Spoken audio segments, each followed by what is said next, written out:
Good morning and welcome to another edition of United Way for Southeastern Michigan's What's the Word Wednesday, where we share important resources and have vibrant discussions about the topics that matter to you. My name is Audrey Walker, and today we are going to kick off our winter resource series with a discussion about youth homelessness and prevention. Winter months are challenging for so many of our community members, and it's a time partners really band together to provide resources. From December to February, our What's the Word Wednesday town halls will feature topics and organizations and speakers that focus on the diverse needs and resources of our community members through Wayne, Oakland, and Macomb and Washtenaw counties. So, a few reminders for today's discussion. We hope to have time for a few questions from all of you in the audience. So please put your questions in the chat box on Zoom or in the comment section if you're watching on Facebook. And closed captions are enabled in the Zoom and Facebook Live. So to turn them on, please click the Show Captions button at the bottom of your screen. Housing is one of the most basic human needs, and winter weather creates additional challenges and risks for people. During winter months, several warming centers and facilities open throughout the region to offer shelter and services for those unhoused. And we are honored that our speakers could join us today to share more about how homelessness impacts youth people specifically, especially during winter months. So I would like to introduce you to our speakers for today. We have Courtney Smith. And Courtney Smith is the founder and chief executive officer at Detroit Phoenix Center. Detroit Phoenix Center is an award-winning nonprofit organization that provides housing, basic needs, education, and essential wraparound services to children, youth, families transitioning from homelessness and poverty. She is a Michigan Chronicle 40 Under 40 honoree and a double-time recipient of the Spirit of Detroit Award. Courtney has been named the 2021 Most Valuable Professional by Corp Magazine and a COVID-19 Hero by Crain's Detroit Business. Outside of being a dynamic civil servant, Courtney enjoys spending time with loved ones, traveling, and live theater. Joining Courtney today is Azaria Terrell, Detroit Phoenix Center's Youth Action Board President. So welcome, Courtney and Azaria, and thank you so much for being here with us today to share more about the important work that you do. Thank you so much, Audrey, for having us. I have the honor of introducing Miss Azaria to everyone. So Azaria is just such a dynamic young woman. She is currently a sophomore at Jackson College, and she is passionate about English literature. I had the privilege of meeting Azaria about 6 years ago when she joined our SOAR program as a SOAR scholar. She has since graduated from our Summer Leadership Academy, the Life Skills Program, our Young Changemakers Fellowship, and more recently, in addition to her role as the president of the Youth Action Board, she is a Blair Memorial Scholar. Some of Azaria's proudest moments include her graduating from high school as the battalion commander for JROTC, and she had the privilege of representing the United States in Paris. And more recently, Azaria has traveled all over the country from New York to DC, representing youth leaders that are passionate about housing and social justice as the president of the Youth Action Board. She also served on the Youth Homelessness Demonstration Program Committee and engaged in a multi-year process to create a coordinated community plan to end, prevent, and address youth homelessness. It is my absolute honor to introduce one of my inspirations and the one who leads the charge of the youth group that tells me how to do my job better and hold us accountable to being supportive adults and allies. So it is my pleasure to introduce Ms. Azaria, who's going to be joining me today for this talk and presentation. And so we're going to just go ahead and jump right in. As already mentioned, we are going to talk about the Detroit Phoenix Center and share more about what it is that we do and how we do it. So in order to really ground the group and what the Detroit Phoenix Center is, we really have to talk about what our issue area is. And right now, Unfortunately, youth homelessness is a very invisible crisis that exists within our city. It is a national crisis. And part of that is because young people experiencing housing insecurity can be hidden in plain sight.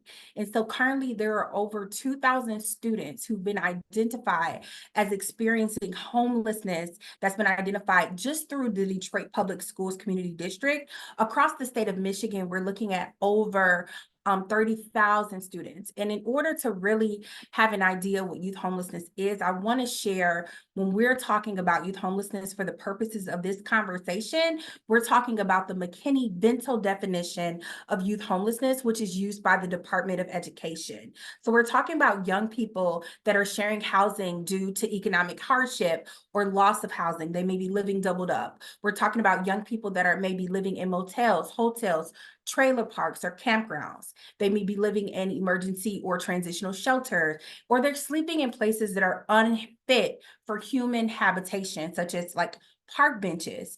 They may be living in cars, parks, public spaces, abandoned buildings, or substandard housing, which could be housing with no running water or heat. They may be at buses or train stations. So we support all of those. And we also support young people who are at a high risk, right, of experiencing those situations, which lead us to 77% of Detroiters living beneath the poverty line, which makes our program open to many young people who would fit that bill. Unfortunately, 1 in 5 young people that are experiencing homelessness in Detroit are victims of human trafficking. So this is a very vulnerable but yet resilient population of young people that we're serving here at the Detroit Phoenix Center.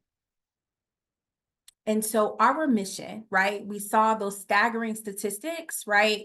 Our mission is to provide critical resources and life-sustaining support in a safe nature nurturing environment for young people who are transitioning out, right, of homelessness and poverty in our city. And we envision a world where every young person has a place to call home and the resources that they need to actualize their full potential and live out their dreams and really define what success looks like on their terms. And how do we do that? So we do that by living out our values, right? Which are journey oriented. We're focused on healing centered. We're non-judgmental, harm reduction, right? We build and establish trust in youth and young adult relationships, racial equity and inclusion, and dignity and hope are key pillars of our values in action. And so again, we respond, right, to the needs of resilient and resourceful youth in our city. One of the things that we're big on is language. We're really big on using asset-based language because the experience of youth homelessness it's not an identity, it's simply an experience. And so we support young people. We provide direct services such as a daily drop-in center. So we talked about low barrier services. So young people can literally drop into the Detroit Phoenix Center. They can access a food pantry. They can access a washer and dryer. They can access computers, day beds, hygiene products, life skills classes. We have an after school program, right, that provides club-based academic and tutorial program for youth that are in grades 8 through 12. We have our youth action board and our youth leadership program, which Mrs. Zaria will talk about later on. We also have emergency housing crisis that we offer through hotel vouchers and a new intervention in partnership with MCHS. We're recently HUD funded to offer rapid rehousing, and we also offer a scholarship fund. But a key pillar of our program and support is that we work diligently for systemic change, and we contribute to the growing movement to prevent and to address youth homelessness by partnering with young people such as Azaria and our entire youth board to drive change in our community. We really believe that those who are closest to the problems need to be the ones that are driving the solution. So from all of our programmatic pillars, from where we are located to how the drop-in center actually looks, to the interventions that we intervene with, our youth board has had not only insight, but they've had a place at the table. So if you were to think about our pillars, we're doing education and employment, health and wellness, case management and coaching, advocacy and policy, and youth leadership. So those are our key pillars for the organization.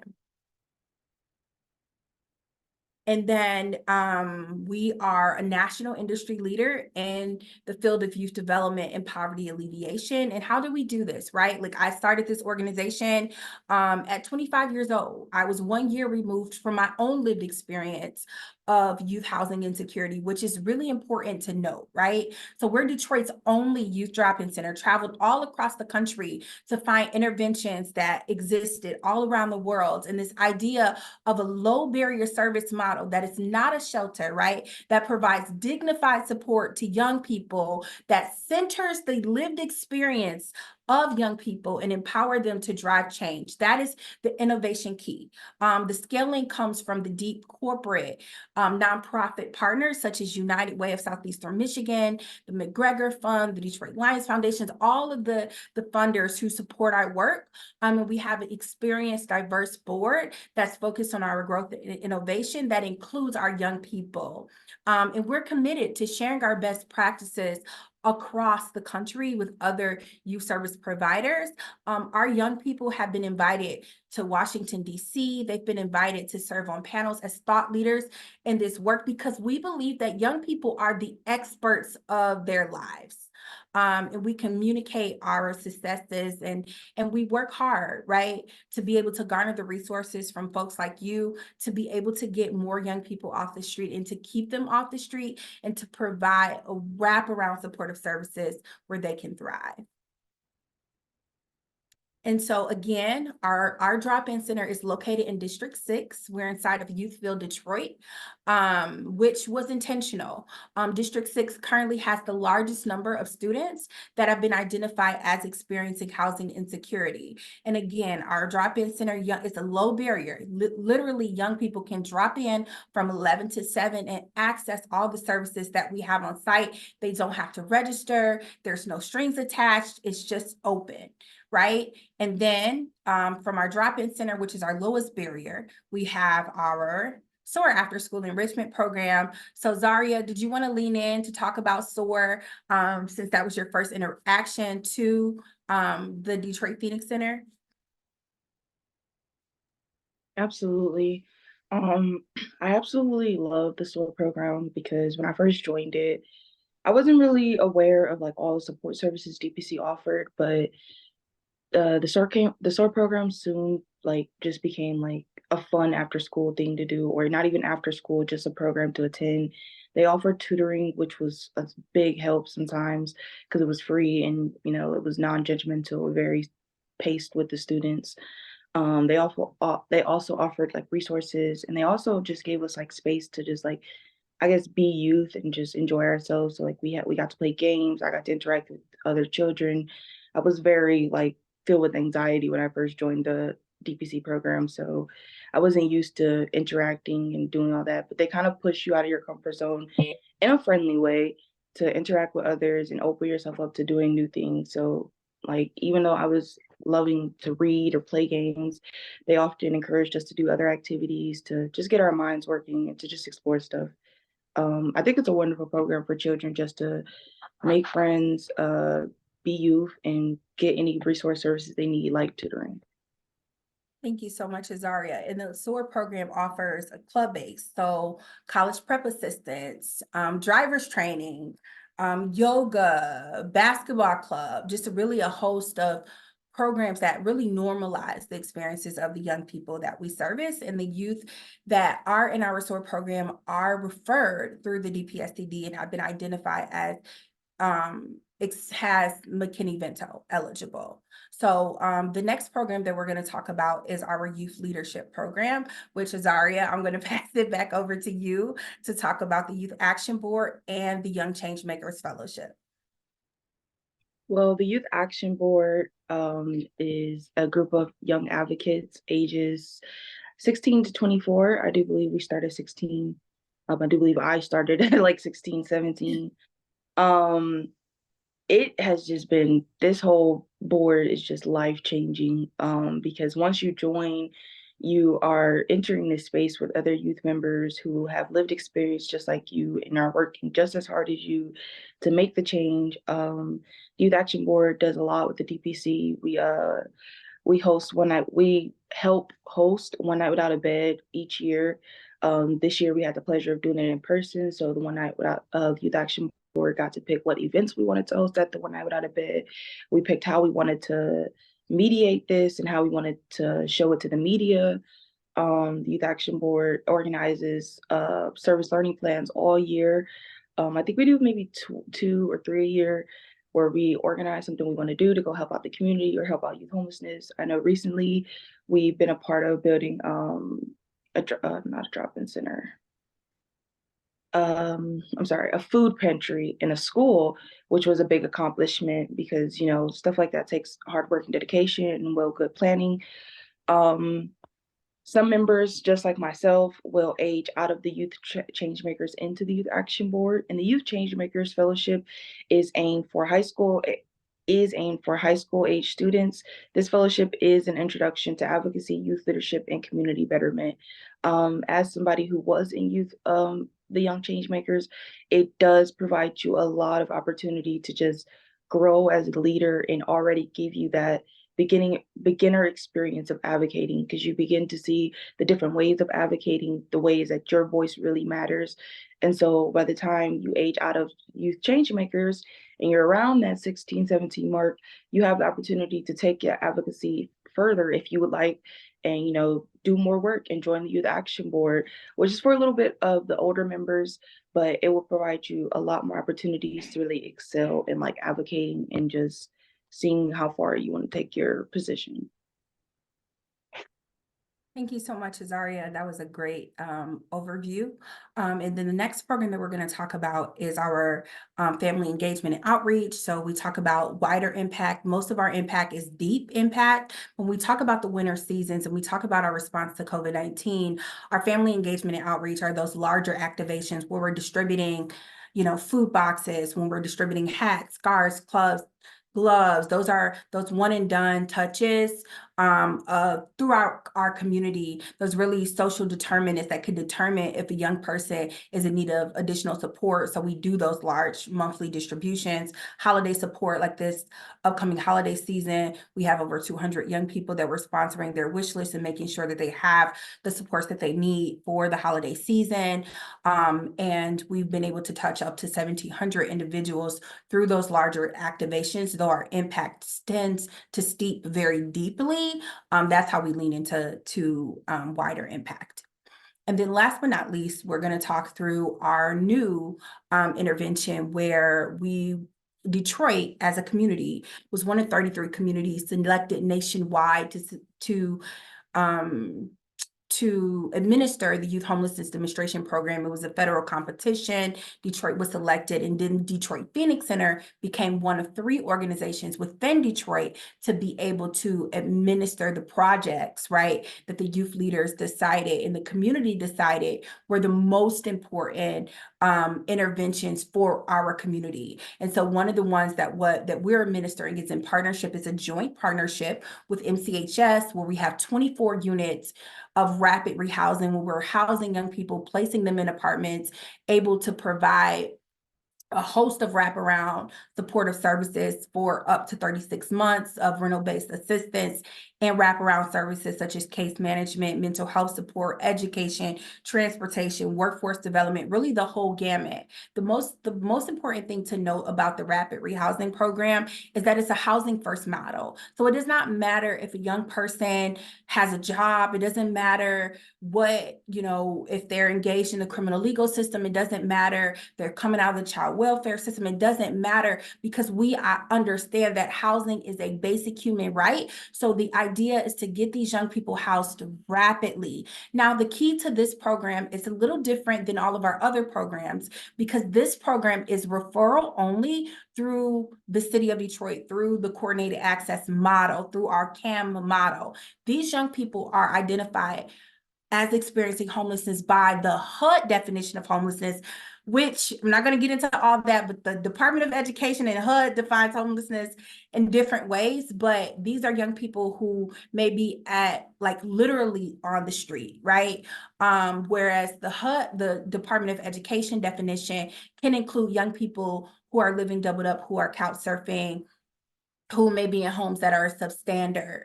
So that's important to know about our rapid rehousing. So in addition to the 24 units, there are also 8 transitional beds, which is a joint partnership with MCHS. And this is a new intervention for the Detroit. The Youth Homelessness Demonstration Program is a huge deal for our community, and we are honored to be one of the service providers to administer the project. Another key piece of this is that this was created, established, from beginning to the end. The coordinated community plan was made in community and conversation in partnership with young people who have lived experience. And these young people who are a part of our Young Change Makers, who are a part of the Youth Action Board, they are also paid for their service. We believe that they're the experts, and so we compensate them for their time, which also levels that playing field in terms of economic stability. Many of the young people through their stipends have been able to purchase cars. They've been able to pay their rent, like they're advocates. So we value their time as advocates.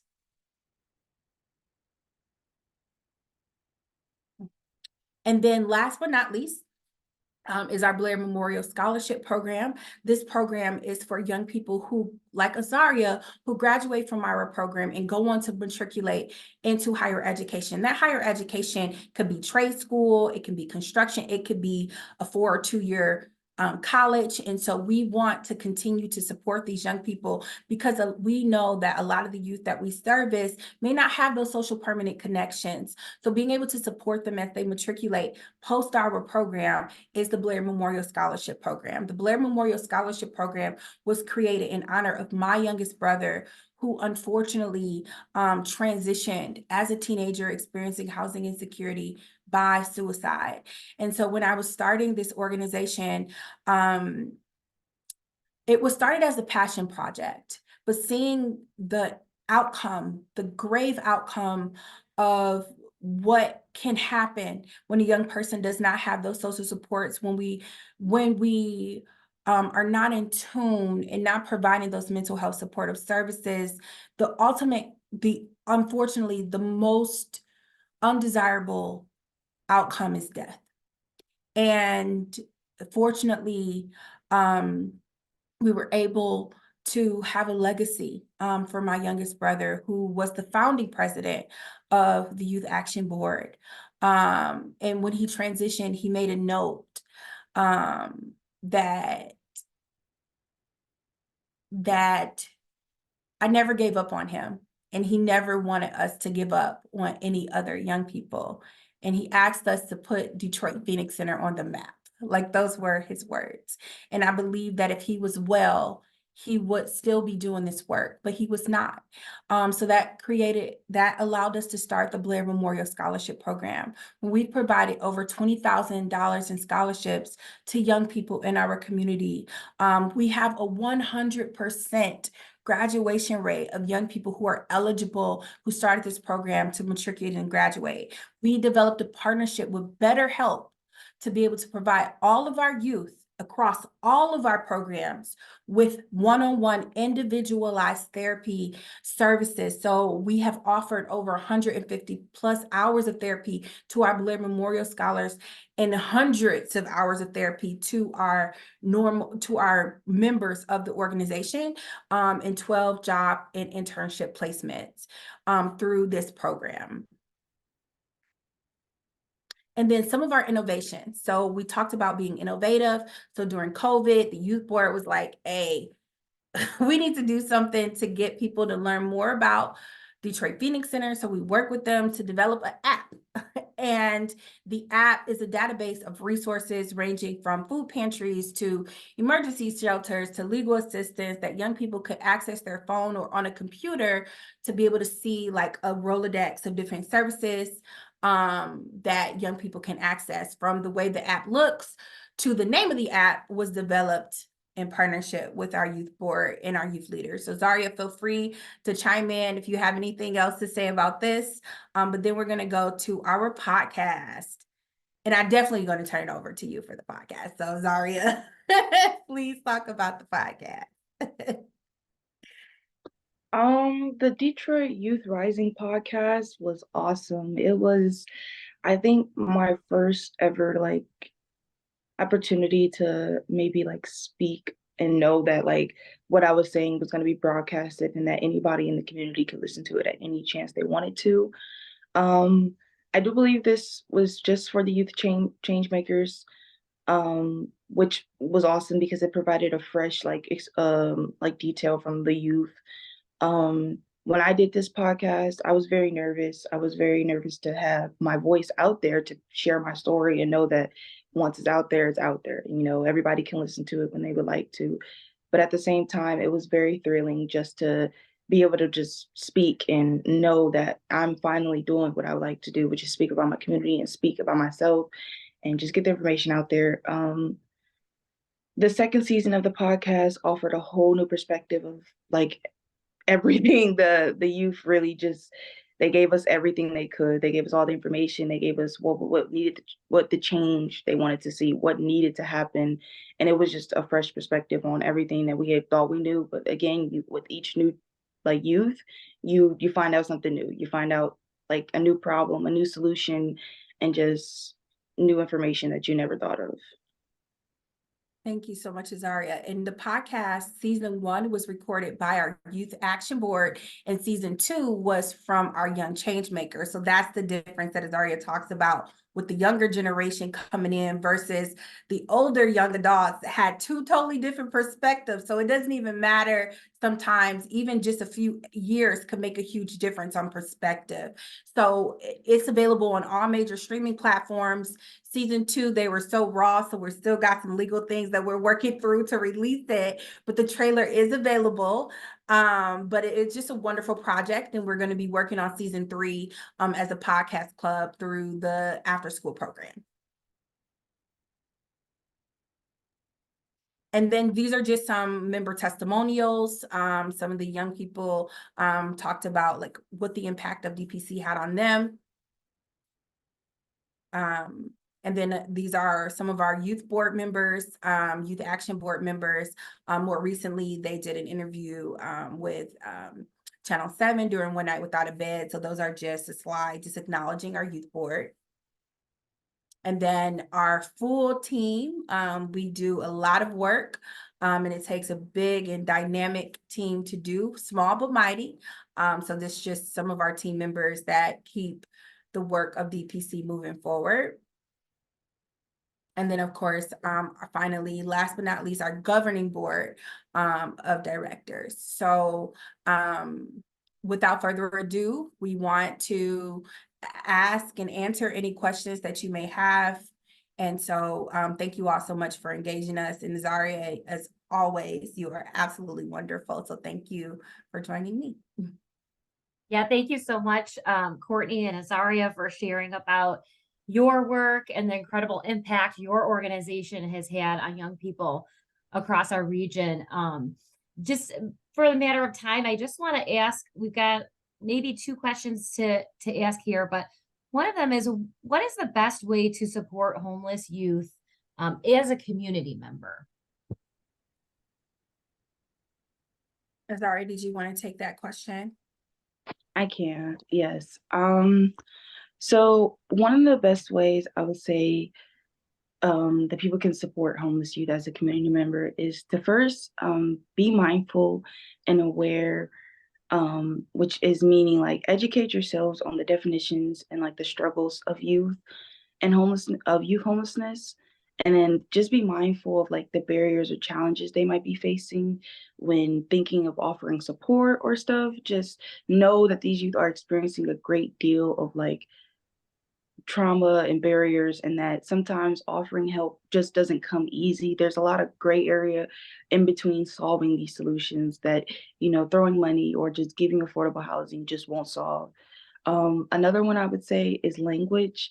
as Ms. Courtney mentioned, at DPC, we use person-centered language. We don't say homeless youth, we say youth experiencing homelessness, which is the big difference because homeless youth just puts them under like a category, almost like a stigma at least. And youth experiencing homelessness really speaks to that they are living this, that they are going through this, and that's a different feeling in a whole lifestyle. Also, along with youth experiencing homelessness, housing insecurity, because we don't attach an identity to an experience, basically. And I'm sure there's a lot of other ways I could creatively say for people to help the homeless youth as a community members, but those are the most important ones I could think of. And just in any way possible, if you see a youth needing help, always give the youth needing help. Right. Appreciate you sharing that with us today. And you've left us with so much to think about, so many resources, so much incredible work that both of you have done, especially in partnership in community with the youth in our community, which is awesome. I had latched onto that too, not an identity and experience, and also your language around resilient and resourceful youth, which you are helping out so much. And I'm glad to learn more about what you all do here. So I want to thank you for joining us today, for leading our communities, for answering questions about youth homelessness and prevention. And we just have a couple of updates before we leave today for the audience. Just as a reminder, for anyone in our community who may be experiencing a need, our 211 helpline remains available 24 hours a day, 7 days a week. This includes resources like food, utility assistance, and much more. We always maintain a running list of available services in our community and can connect you to the support you need. You can also look up the resources by using our 211 resource database at unitedwaysem.org/211.